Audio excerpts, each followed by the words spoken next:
Hello everyone, welcome to my channel blog number 12 में आप सबका बहुत बहुत स्वागत है। तो आज है खन्ना का दिन, जो छठ पूजा का एक दिन पहले होता है खन्ना का दिन। तो सुबह हो चुकी है, यहाँ पर मम्मी तैयारी कर रही थी खन्ना का प्रसाद बनाने का। तो सबसे पहले मम्मी गरम गट में चूल्हा का पूजा करती है, क्योंकि सब कुछ इसमें नया नया रहता है। सब नया नया रहता है, गैस चूल्हा बर्तन से लेके मसाला वगैरह जो भी खाना पीना बनता है वो घर में सब कुछ सादा बनता है, बिना प्याज लहसुन का हर कुछ चेंज। तो चूल्हा भी चेंज होता है, मम्मी नया चूल्हा निकालती है, उसका पूजा करती है गैस चूल्हे में अच्छे से अगरबत्ती दिखा के तिलक उलक चढ़ा के अच्छे से पूजा करते हैं। फिर मम्मी दूध गर्म करती है, उसके बाद वो खीर बनाने का तैयारी, फिर ठेकुआ बनाने की तैयारी करती हैं। फिर मैं और दादी, मामा और मेरे हस्बैंड आदि निकल जाते हैं मार्केट छठ पूजा का प्रसाद लेने, जो कि मम्मी मुझे लिस्ट बना के देती कि जाओ जाकर ये सामान लेकर आओ। हम लोग खाते हैं सबसे पहले ये अदरक और हल्दी लेने के लिए, जो कच्चा हल्दी होता है ना वो, फ्रेश अदरक सब लेने के लिए जो चढ़ता है सूप में।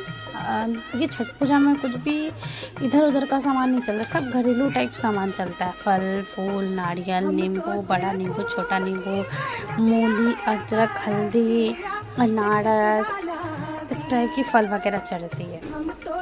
तो फिर हम ये सब सामान लेते हैं। मैं दादी को लेकर आई थी, क्योंकि मेरे से तो इतना सामान ख़रीदा जाएगा अपनी, और दादी अच्छे से खरीदा देती है और अच्छे से ही सब कुछ हो जाता है। फिर हम केला तो वैसे छठ पूजा के लिए अलग से पकड़ा है, लेकिन एक केला तो लेना था 1 दर्जन, क्योंकि शाम को जो खरना का पूजा होगा उसमें चाहिए। मम्मी पूजेगी, उसमें चढ़ाएगी, फिर मम्मी को शाम में खाना भी पड़ेगा।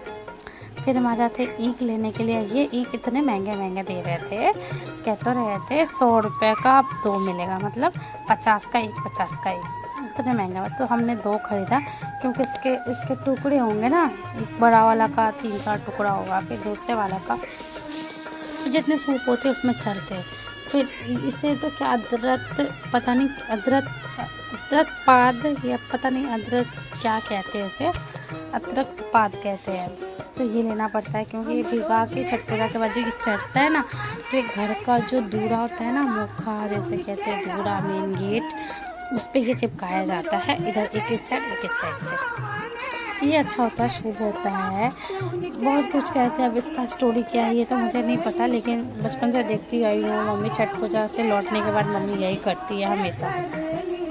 फिर हमारा मार्केटिंग लगभग हो चुका रहता है, फिर भी कुछ अधूरा था, छोटा मोटा सामान।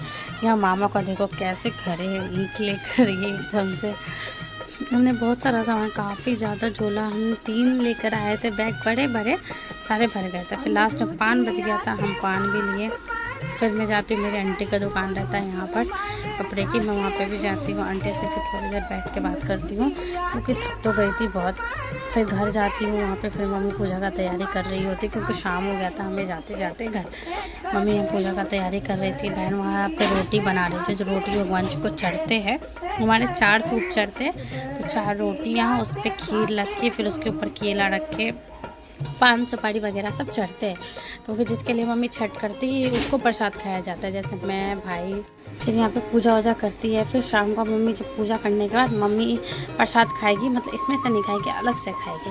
फिर पारा पारी 1 बाय 1 हम लोग सबको प्रणाम कर रहे थे, क्योंकि छठी मैया का ये तो प्रणाम करना, पूजा करना, शांति बनाए रखना बहुत ज़रूरी होता है।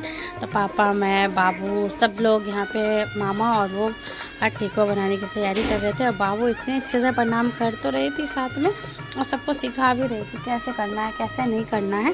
एकदम मुझे ये दो, मुझे बुद्धि दो, मुझे ज्ञान दो, ऐसे ऐसे करके वो कह रही थी। बहुत अच्छे से प्रणाम भी किया उसने, फिर हमने भी किया। अब अगले दिन है छठ पूजा, जिसको संध्या रख कहते हैं। फिर उसमें जाएंगे, फिर उसका भी मैं क्लिप बना के दिखाऊंगी। ये रहा मम्मी का थाल, जिसमें सारे मीठे सामान है जो मम्मी खाएगी। और खाते टाइम कहते हैं नहीं टोकना चाहिए, ना तो वो खाना खाया नहीं जाता, फिर वो पता नहीं क्या। मिलती हूँ नेक्स्ट ब्लॉग में, बाय बाय।